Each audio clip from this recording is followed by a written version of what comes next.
Nicholas. I was born in the 1890s in Minneapolis, Minnesota. When I was 6, my parents got a divorce. My dad wrote for the newspaper in Miami, Florida. He wrote about the governor wanting to drain the Florida Everglades. I realized how strong these words meant, so I started to write about my own things about civil rights and also writing about how to saving the Everglades. I graduated from the Weasley's College and got a bachelor's degree in English. At age 26, I joined the Red Cross and was a nurse for Europe. After that, I helped save the Everglades. In 1993, I got a Presidential Medal of Freedom, and I sadly died at age 108, and my ashes were scattered all over the Florida Everglades. Thank you. Hello, I'm Scott Alexander Breathop, and today I believe you are here to hear my life story and what I did, like never retiring and becoming a professional BMX racer. It all started out on July 4th, 1957 in Long Beach, California. My parents were Leo Breathop and Carol White Breathop. In my early years, I liked to do motocross sports like dirt biking, but I longed to find a way to incorporate biking into it. At age 9, I got sponsored by Yamaha motorcycles. This is the age that I invented BMX, also known as bicycle motocross. My parents bought an empty lot for me in my hometown of Long Beach. I started to build the first BMX racing track that the world had ever known. It was called BUMS, B-U-M-S. It stands for Bicycle United Motocross Society. At age 13, I founded SE Racing, also known as Scott Enterprise Racing. I also got sponsored by them. I got my nickname, Old Man, when I was 17 years old. I qualified for an amateur race at 16 years old. But you're not allowed to qualify for an amateur race once you're over 17 years old. I qualified when I was 16, and they moved the date of the race to my 17th birthday. I had to explain all of this to the judges, and they gave me my nickname, Old Man. I toured around the country with the SE Racing team, racing, judging, commentating, and also designing many tracks like the Palm Beach Racing Track and many others. I kept doing this until into my late 40s when I fell into a deep state of depression. I started taking drugs, and many people disliked it, but I couldn't stop. I kept racing, but it wasn't the same. I died at age 57 in Indio Beach, California. They found my dead body on July 14th, 10 days after my 57th birthday. Even though I'm dead today, my legacy still lives on. Thank you for listening. Ciao, I'm Leonardo da Vinci. Most people know me for my paintings and inventions, but today I'm going to tell you about something way better than an invention or painting. I'm going to tell you about my life. I was born in a small town named Vinci on April 15th, 1452. My father Pierre was an attorney, and my mother Katerina was a peasant. Sadly, a few years after I was born, they left me to my uncle. My father still paid for some things like pens, paper, and for me to get into an art school. I was an apprentice with many others, and when our master was having trouble, I tried to help him. He was amazed. I did better than him. This was the beginning to my career. My early career was very plain, but later on, kings and queens were asking for paintings and inventions. I built one sculpture for a king. It was of a horse. Sadly, it was burnt down and used for target practice. I then went on to making war machines and other inventions. I made the giant crossbow and the catapult. They were not used much either. I then went making on the first machine man, which was meant for entertainment purposes only. Me and my friend Francisco Melzi moved to Amboise, France, where I died on April 2nd, 1452. Or April 2nd, 1519. But death can't keep me from living on through my inventions and paintings.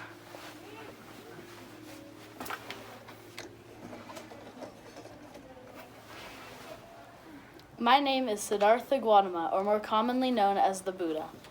I was the original founder of Buddhism, and it was later brought to America to be widely known throughout the world. I was born in 563 BCE in Lumbini, Nepal. My parents are Sedona and Maya Gautama. My dad was a ruler of a poor Indian tribe called the Shakyas, and my mom died 7 days after she gave birth to me.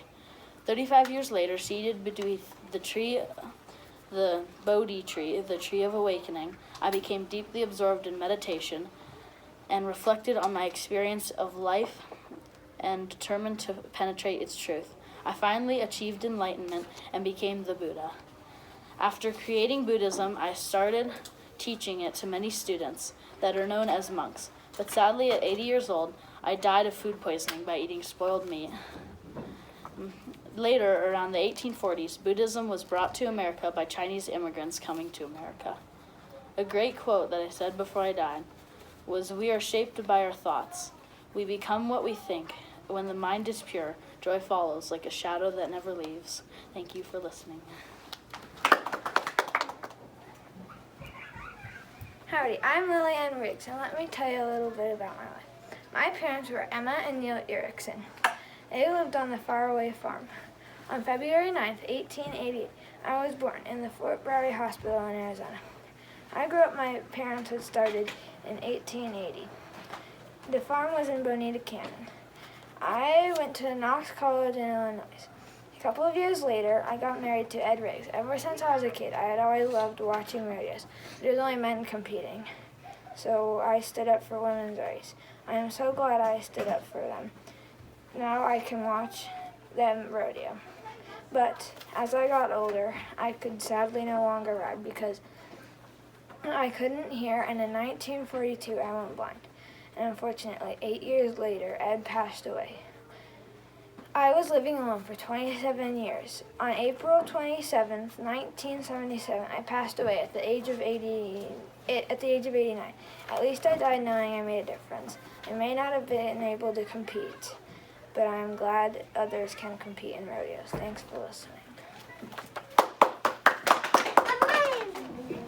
Hello, my name is Mary Wollstonecraft Shelley, but you may know me as Mary Shelley. I am known for my beloved tale, Frankenstein. I was born in Somerstown, London on August 30th, 1797. Shortly after I was born, my mother passed away from sepsis, and my father was heartbroken. At the age of 4, my father married Mary Jane Claremont. I did not have a good relationship with my stepmother and was often seen reading by my mother's grave or writing to escape from my sadness. My stepmother saw no need for me to have an education, so I taught myself using the books in my father's library. In 1807, I published my first poem, Nong Tong Pa, with the help of my father. In March 1814, I fell in love with Percy Bysshe Shelley, a famous poet. We ran away together to Europe with my stepsister, Claire Claremont. In the summer of 1816, I went to Switzerland with Percy, my stepsister, and her husband, Lord Byron. We entertained ourselves on a rainy afternoon by reading ghost stories. Lord Byron challenged each of us to write ghost stories of our own, and that's how I came up with the idea of Frankenstein. In December 1816, I got married to Percy Bysshe Shelley at the age of 19. During my relationship with Percy, I had 5 children, in which only one survived to adulthood. His name was Percy Florence. In 1818, I published Frankenstein anonymously because I believed that it would have better success if they did not know it was a woman who wrote it. But people still hated the book at the beginning, but soon it became beloved all around the world. Many people actually believed it was Percy who wrote the book instead of me. Only 6 years after our marriage, my husband drowned while sailing in the Gulf of Spezia. When I was 24, I started to write more books to support my son and me, including Valperga, The Last Man, and many more. Sadly, at the age of 53, on February 1st, 1851, in Somerstown, London, I died from brain cancer. But my spirit, my legacy still lives on in my beloved tales that are still read and recreated all around the world. And now here is one of my favorite quotes. "Beware, for I am fearless and therefore powerful." Thank you for listening. Hi, my name is Laurie Marker, and I'm about to tell you how I became the executive director of CCF, saved hundreds of cheetahs, and met a very special animal named Cayenne. I was born in 1954 in Detroit, Michigan, and lived in Birmingham, a suburb of Detroit. My father, Ralph, was an agriculture economist and high school teacher. My family moved to South California when I was 4 years old. I spent my life surrounded by animals, learning how to take care of horses, dogs, cats, rabbits, donkeys, and goats. At the age 16, I went to start college early in Napa, California. Soon after, I moved to become a pioneer of the Oregon wine industry. I started a small winery and dairy goat farm. To support my family business, I started working at Wildlife Safari in 1974. My main interest from the start was cheetahs, a species little was known about and mostly misunderstood.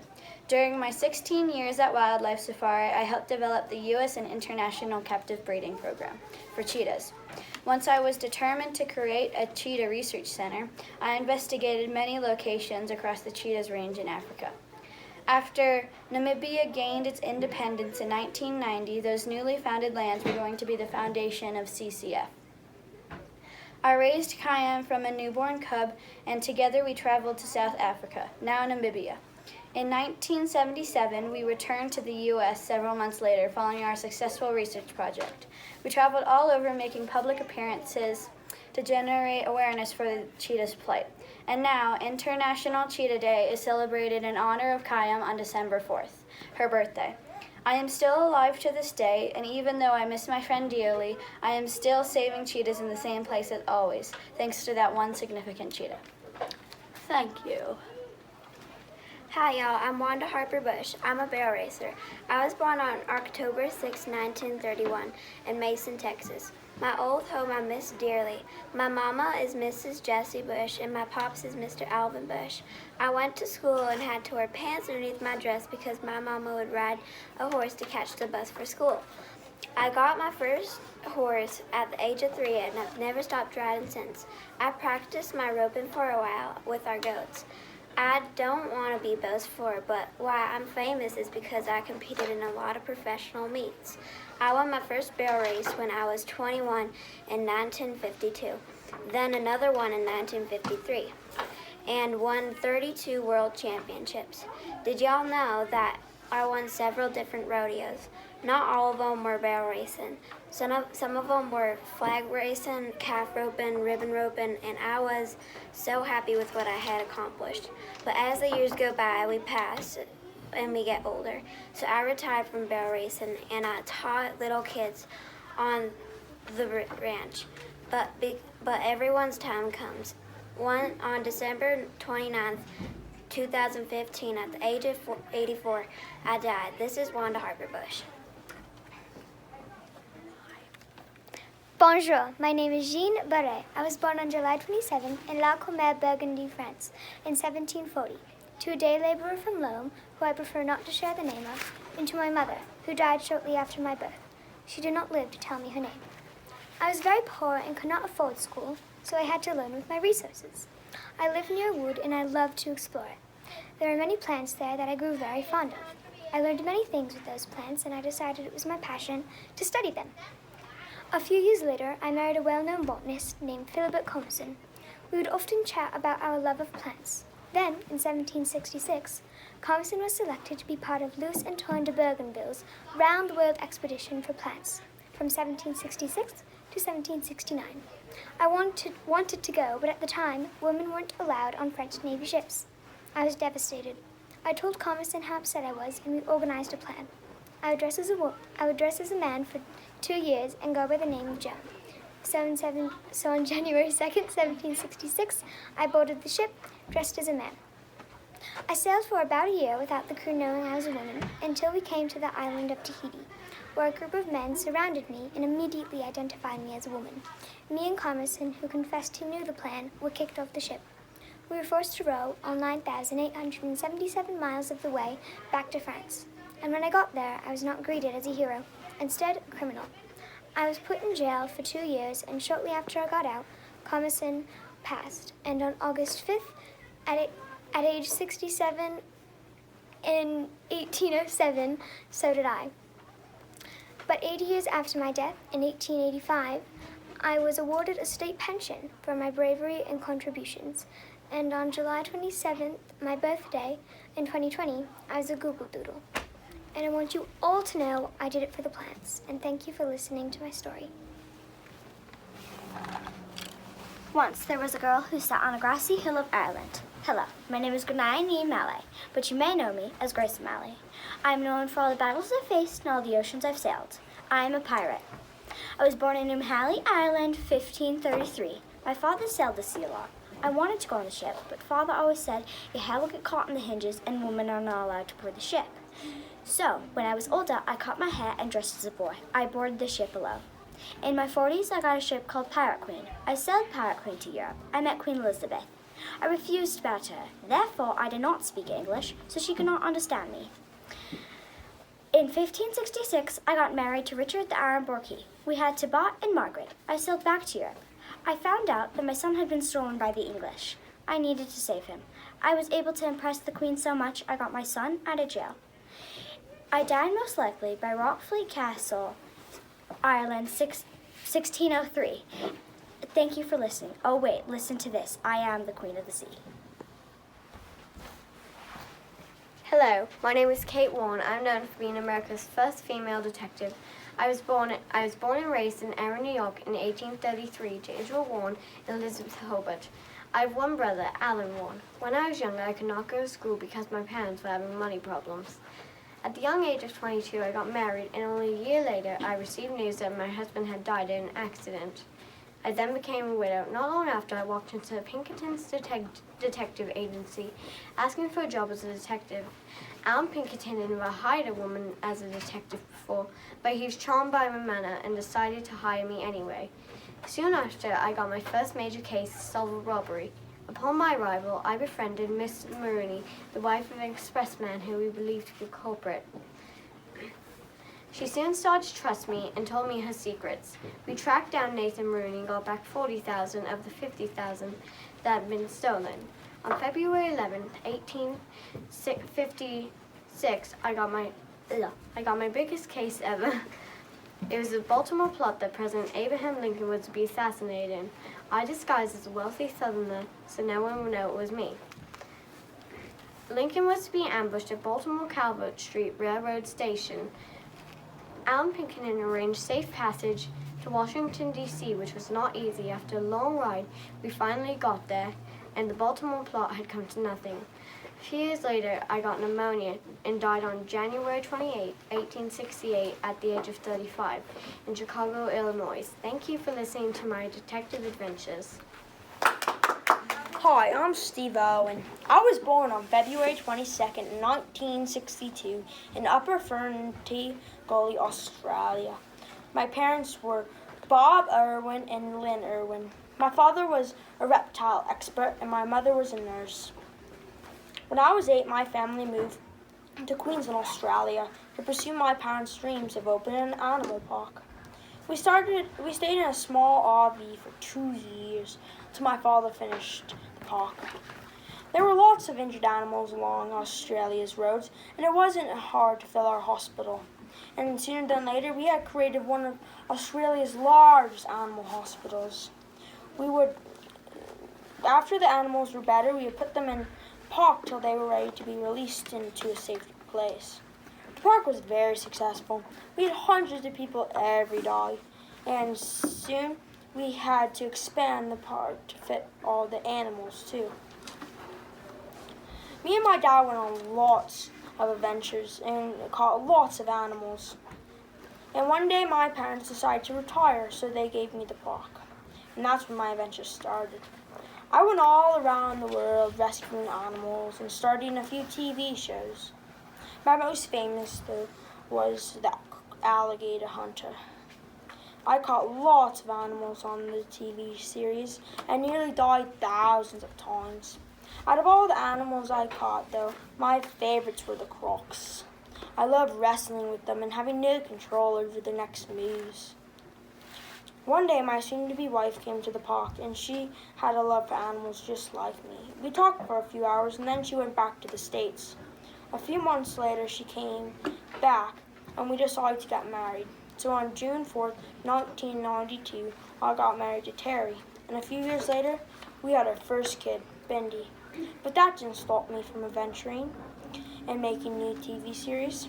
6 years after our first kid, though, we had another kid, Robert. They both love playing with the animals and would play with them practically every day. Sadly, one day while trying to film an episode of a new series, Ocean's Deadliest, I was swimming with a giant stingray. I must have disturbed it or something because out of nowhere it started trying to stab me. And it only took one hit to that heart by that barb, and sadly on September 4th, 2006, I passed away. Thanks for listening to my story, and I hope you learned a thing or two. Hello, my name is Orville Wright. You probably know me because me and my brothers were the creators of the plane. I was born on August 19th, 1871. I had 3 brothers and 3 sisters. Their names were Wilbur Wright, the brother that helped me create the plane, Lauren Wright, Catherine Wright, Rashalyn Wright, Otis Wright, and Heidi Wright. My parents were Milton Wright and Susan Catherine Cornell. I never had an education, so I had to teach myself at home. But luckily, I got into a high school.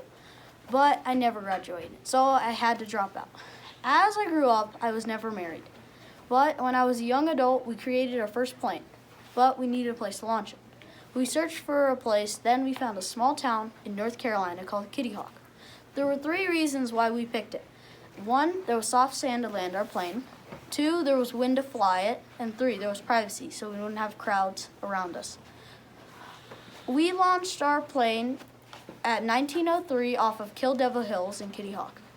I was the first brother to fly it, and it was successful. But after a few days, we broke it, and we had to build a new one. That was Wright Flyer 2. Then it broke again, and then we made Wright Flyer 3. But then planes got more modern, and like today, they're really modern. But also, I developed technology for the U.S. Army because my dad was a general in the Army. I also published a newspaper, and I helped start a career of an African-American poet. I died on January 48th, 1948, in my hometown, Dayton, Ohio, at the age 76, visiting my sister Catherine at her deathbed. That's when it struck. Before I died, I wrote a few quotes. This one was my favorite. Isn't it astonishing on how all these secrets have been waiting for all these years just for us to discover them? Thank you.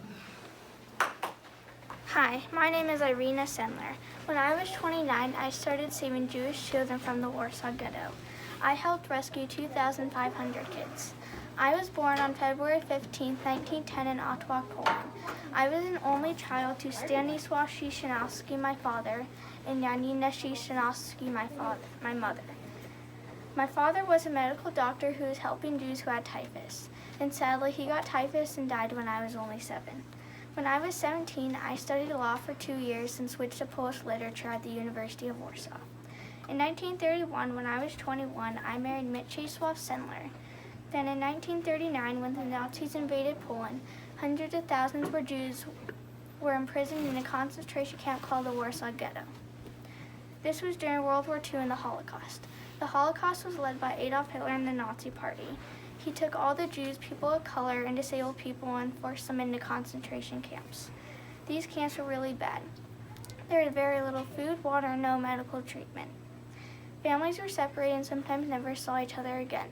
A group of people and I helped rescue 2,500 Jewish children from the Warsaw Ghetto between 1942 and 1943. In October 1943, I was arrested by the Germans. They broke my legs and feet. They almost executed me, but the Zagoda organization bribed the guards with cash and I got released. They released me by knocking me unconscious and leaving me by the roadside. For the rest of my life, I had to use crutches. In 1947, I got divorced and married Stefan Zajemski. I had 2 sons, Andrzej and Adam, and 1 daughter, Janina. A few days after birth, Andrzej died. Stefan died in 1961, and I remarried Mieczysław Sendler. Then in 1971, I got divorced again at the age of 61. In 1999, at the age of 48, Adam, my son, died of heart failure. In 1965, Israel's Holocaust Memorial Organization honored me the rightest among the nations. In 2003, Poland honored me the Order of the White Eagle, the highest honor in Poland. And then in 2008, I was nominated for a Nobel Peace Prize but did not win. On May 12, 2008, in Warsaw, Poland, I died of pneumonia and old age at the age of 98. Today, people still see me as a hero. I was brought up to believe that a person must be rescued when drowning, regardless of religion and nationality. Irene Sendler. Hi, I'm Rosa Parks. I am well known for being a woman of the civil rights who did not give up a seat just because of his skin color. I was also part of the NAACP team, which stands for National Association for the Advancement of Colored People. I was born February 4th, 1913 in Tuskegee, Alabama to Lona Macaulay and James Macaulay. I also had a brother named Sylvester. Sadly, when I was only 2 years old, my parents divorced. I was really short and got bullied for it. Black kids and colored kids like me only went to school for 5 months since we had to work to earn the money and that was all we could really afford. While white kids, on the other hand, went for 9 months. A lot of kids were happy about that, but I really wasn't. I'd rather go to school than work. Oh, also, did I mention, taking the bus was not an option. We had to go walking. We couldn't live in the same neighborhoods, go to the same restaurants, nor have the same jobs. As I got older, things didn't change much. Unfortunately, my education was cut short after my mom became very ill. Well, let's get to the good part, the part that changed my life and also changed yours. It was a Thursday. I was 42 years old, on my way home. I was in the first row for more people from my skin color would be able to sit. At one bus stop, more people were getting on, to the point where all the seats of white people were full. So the bus driver told me to move. Little did he know it was not going to be that easy. I was tired of giving in. I knew the rules, but inside of my heart, I knew that's not how you treat others. So that same day, I got arrested just for standing up for myself. Can you believe it? Soon after, I met Raymond Parks and we got married, but we never had any children. The rules changed after. I might have gone to jail, but it was worth it. I'm proud of what I did. Unfortunately, I died at the age of 92 of natural causes, but you can go visit the bus I rode at the Henry Ford Museum in Michigan. And that's it. Thank you for listening to my story. Howdy, I'm Phoebe Ann Moses, but you may know me as Annie Oakley. I'm a Wild West sharpshooter. I'm known for the sharpshooting matches I've won. I was born August 16th, 1860 on my family's farm in Darke County, Ohio. I grew up with 7 sisters and 1 brother. My mother's name was Susan Wise Moses and my father was Jacob Moses. Sadly, when I was 6, my father passed away, but before he passed, he taught me and my brother how to hunt. After my father passed, I helped my family hunt for food. When I was 8, I helped my family when I was 8, I shot my first gun. It was helpful for hunting. As I got older, I started competing in sharpshooting matches. When I was 15, I went up against Frankie Butler, but he was also advanced in sharpshooting. But later did I know, with hard work, I beat him. But later did I know he'd become my future husband. On August 23rd, 1876, at age 16, we got married. We developed a shooting act in 1882, and in 1884, we adopted a dog named Montecilia.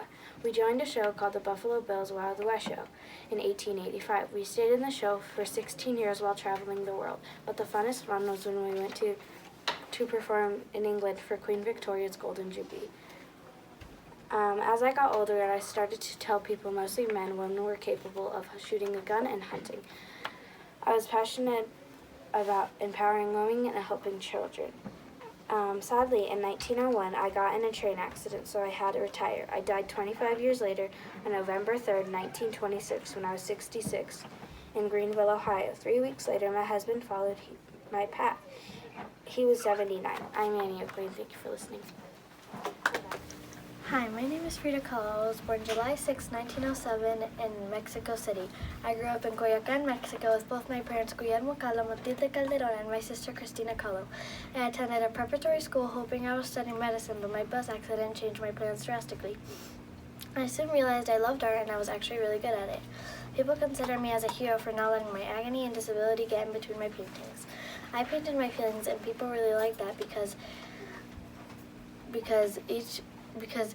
people could relate. Each of my paintings tell a personal story using traditional Mexican folk art. Soon after, at the age of 24, I married Diego Rivera and a happy life. We didn't ever have any children. Soon after, sadly, at July 13th, 1954, I passed away due to a new sickness besides polio, which didn't let me walk that well. One of my favorite quotes were, "In spite of my long illness, I feel immense joy of living." You can also go visit my real home in Mexico City, which is now a museum. Hola, soy Eva Perón. I was born in Los Torlos in Argentina on May 7, 1919. My mom is Juana Virgin and my dad is Julio Duarte. In Argentina, there was no hospital, so I decided to help sick people. I helped sick people for a while, then I started helping sick and poor people. After a while, I became a doctor, then a famous singer, then married Juan Domingo. And I lived a happy life with Juan. Unfortunately, I got sick, so I went to the hospital and found out I had cancer. I started crying. Some days passed, and I passed away on Saturday, July 26, 1952. I was only 33 years old when I passed away. Thanks for listening. Hi, I'm Albert Einstein. I was born in Germany, ULM, 1879, March 14th. My father was Hermann Einstein. My mother was Pauline Koch. I had one sister named Maria Einstein. I was known as one of the most influential scientists of all 20th century. I felt out of place and I couldn't share my originality and creativity. And one teacher told me that I would never amount to anything.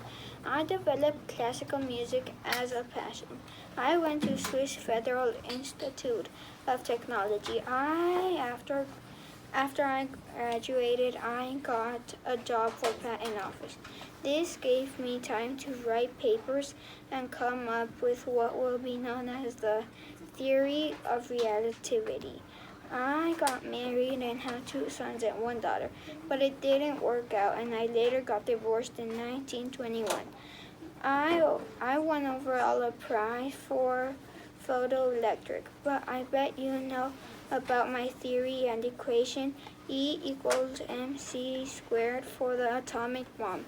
I continue to work the theory of relativity, including time travel, wormholes, black holes, and the origin of the universe, until I died in 1955, April 18th, at the age of 76 from a aortic aneurysm. After I died, my brain was preserved for future study. Thanks for listening to my story. Hi, I am Marie Antoinette. I was born November 2nd, 1755. I was born as an Austrian princess. I also did not go to school. I learned how to sing and dance and even play music at my palace. My mother is Maria Theresa. My father is Francis I, Holy Roman Empire. I was only 14 years old when I got married to Louis XVI. The day we got married is May 16th, 1770. I was only 19 years old when I became Queen of France. I had a daughter in 1778. I died October 16th, 1793. I was only 37 years old when I died. I had my head chopped off. My husband was only 37. No. My husband died in 1774. He also had his head chopped off. Thank you for listening. Hello, I am Dr. Eleanor McGrath. I'm a veterinarian. Let me tell you my story. I was born in 1888 in Millway County, Wisconsin. I had a sister named Peggy and 3 brothers named Philip, Edward, and John. When I was born, there were no female veterinarians, but I had a spirit and concern for animals that propelled me to become the very first. I made my way to Chicago Veterinary College in 1907. Caring for horses and livestock had always been a male profession, and when I entered the college, many of my fellow veterinarians were upset about my presence. And years later, I heard another veterinarian telling me that I wasn't a rightful vet. So I asked Dean if I could leave the college. But he said, "You better not, because you will make a better veterinarian than any of them." I graduated in 1910 and became Dr. Eleanor McGrath. I set up a small animal practice in India. Besides being a compassionate animal doctor, I acknowledge the intimate role of animals in our lives. I founded a pet cemetery in Chicago and was known for having a holiday tree in my clinic that was covered with gifts for the animals in my care.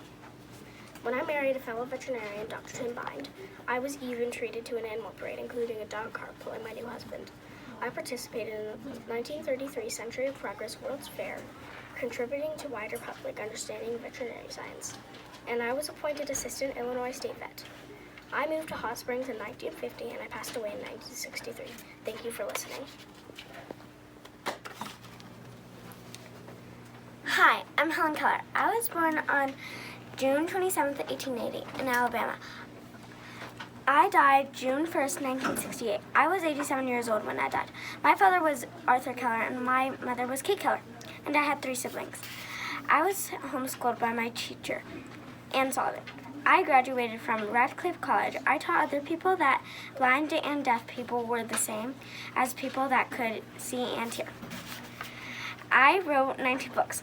I inspired many people. Time magazine called me the champion of the blind.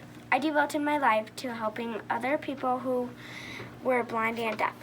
Because of me and my work today, many organizations are available to help people who are blind and deaf. 10 facts about me. I was born a perfectly normal child.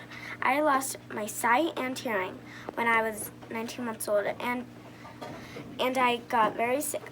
Doctors believe it was either scarlet fever or meningitis. Ann Sullivan remained with me for 49 years. We were lifelong friends. My father was an editor for a newspaper. Alexander Graham Bell was my friend and helped me in my life. His mother was also nearly deaf. The first word that my teacher taught me was water. I was a wild child, and I had lots of temper tantrums. By the age of 16, I could write, use the typewriter, and read Braille. Also, by the age of 16, I could speak well enough that I could go to college. They made a movie of my book, The Story of My Life. The movie was called The Miracle Worker. I met every U.S. president of my lifetime. Thank you for listening.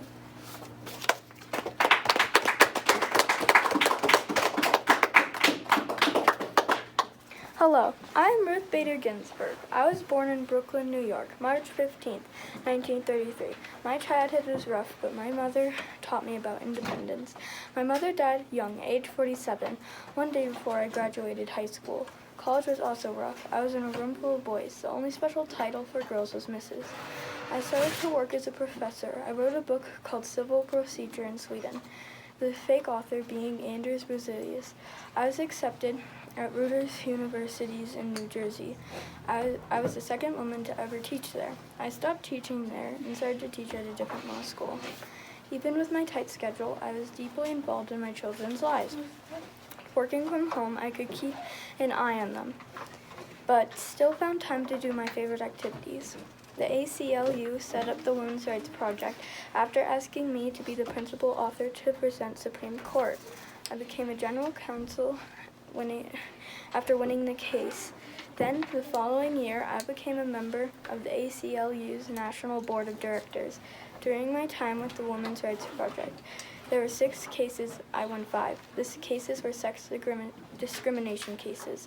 During one of the ones I lost while working on the Women's Rights Project, I challenged a law that seemed to favor women. I believe that the law hurt the status of women, and I won another case, California v. Gold Farm, which I argued before Supreme Court. Clinton turned his attention to me for Supreme Court. He decided to talk with me. We talked for about an hour. 12 hours after the meeting, he announced my employment on 14th, 1980. I was confirmed on June 18th, 1980.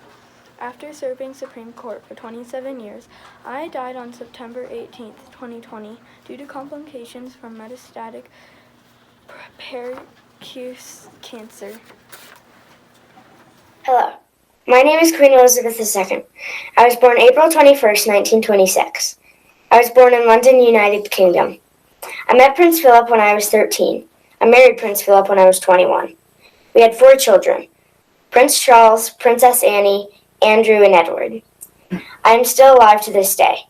I grew up at Windsor Great Park, a park free to all. My parents were King George and Queen Elizabeth. They lived in London, United Kingdom. George was born February 6, 1952. Queen Elizabeth, the Queen Mother, was born August 4th, 1900s, Hitchin Park, United Kingdom. They met at a dinner party in London. I was homeschooled, although I had a couple tutors. My math tutors were top-notch mathematicians. I became famous for my moral support to the British. My name is Jackie Robinson. I am the first black person to play in Major League Baseball. This was not easy for me, and at times it was very challenging. It was very important for me to break these color barriers, but I really just wanted to play baseball and earn a living for my family. I realized that I had to be a proper role model. I was born in Cairo, Georgia, and moved to Pasadena, California when I was 3 months old. I graduated from high school and went to UCLA. I was the first student athlete to varsity letter in 4 sports: track, football, basketball, and baseball. Unfortunately, I had to leave school just before graduating due to financial issues. I left school and got a job at a job training center.